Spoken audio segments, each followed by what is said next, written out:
આપણે અમરસિંહભાઈ માધવપુરવાળાને હું વિનંતી કરું છું કે એમના મંતવ્ય રજૂ કરે આપણી સમાજમાં. આવો અમરસિંહભાઈ.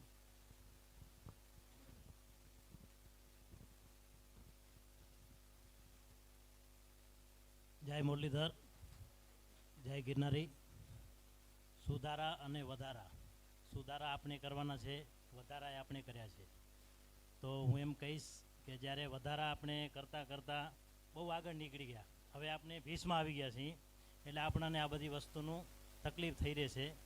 આપણા વડીલો આપણને જ્યારે કહેતા ત્યારે આપણને સમજણ બિલકુલ નથી એમ, કેમ કે તમે બેઠા હો સાઈડમાં, અમને કરવા દો જે કામ. એટલે એ લોકો શું કહેતા આપણને, કાંઈ વાંધો નહીં, તમે કમાવો છો અને તમે કરતા જાઓ. એમ કરતાં કરતાં આપણે આટલા સુધી કમસે કમ 30-40 તોલા સુધી પહોંચી ગયા. આજે એક એક માણસના ઘરમાં કમસે કમ 25-30 લાખના આપણી તિજોરીમાં દાગીના કેદ છે અને કબાટમાં કેદ છે, અને આપણે બેંકના લોકરમાં રાખીએ છીએ. ત્યારે આપણને એક વસ્તુ એમ થાય છે કે આપણે 24 કલાક એના ઉપર ધ્યાન દેવું પડે. કોઈ પણ આપણા વડીલ હોય, ઘરના કોઈ પણ મોભી હોય, એના ઉપર સતત આપણું ધ્યાન રાખવું પડે, નહીં તો કાલે શું થાય એનું કોઈને ખબર નથી હોતી. એટલા માટે આપણે બેંકમાં એમને છે, બેંકમાં આપણે રૂપિયા દઈને આપણે દાગીનાનું રક્ષણ કરવા માટે આપીએ છીએ. પછી દાગીનું જૂનું થાય એટલે આપણે એને નવા કરવા માટે પણ આપણે એટલો ને એટલો ખર્ચો કરતા હોઈએ છીએ.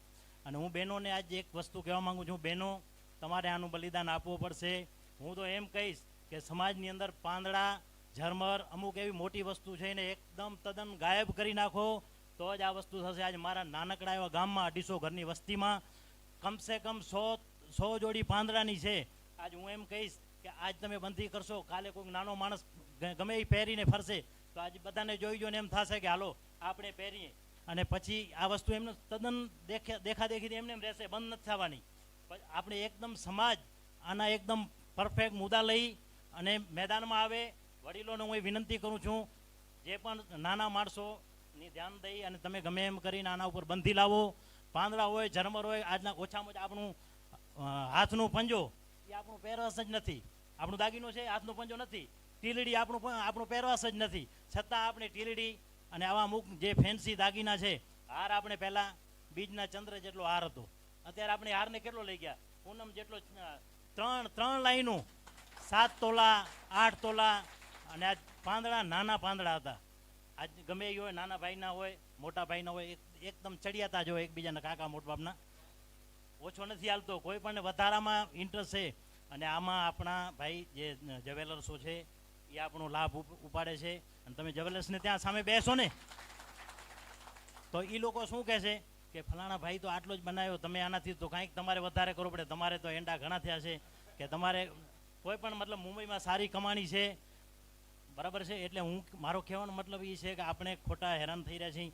પણ હું એમ કહીશ, કદાચ આપણને એવી જરૂર હોય, બેન દીકરીને તમે આજે એક વસ્તુ છે કે દાગીના છે 25-30 લાખના લિમિટેડ કરી નાખો, ભલે 4 તોલા 5 તોલા જે હોય, પણ આજ 30-40 લાખના દાગીના એટલે આપણી 5 એકર જમીન થાય. એમ કહેવાનો મતલબ 5 એકર જમીનની આજ તમે પેદાશ લેખો એમ. અત્યારે અમારે 20,000 સુખડીનો ભાવ આલે છે, નોર્મલ જમીનનો 20,000ની સુખડી ભાવ આલે છે. આજ 10 એકર જમીનનો આજ તમે એની સુખડીની આવક લેખો હર વર્ષની થાય ને, અને આપણા દાગીનાની શું કિંમત. અને એટલા માટે હું કહું છું, મારે બોલવું ઘણું છે, ઘણું એટલે હું કલાક એક બોલીશ ને તો હું થાકીશ નહીં, મને ખબર છે. પણ આટલું કહી અને હું અસ્તુ, જય માતાજી.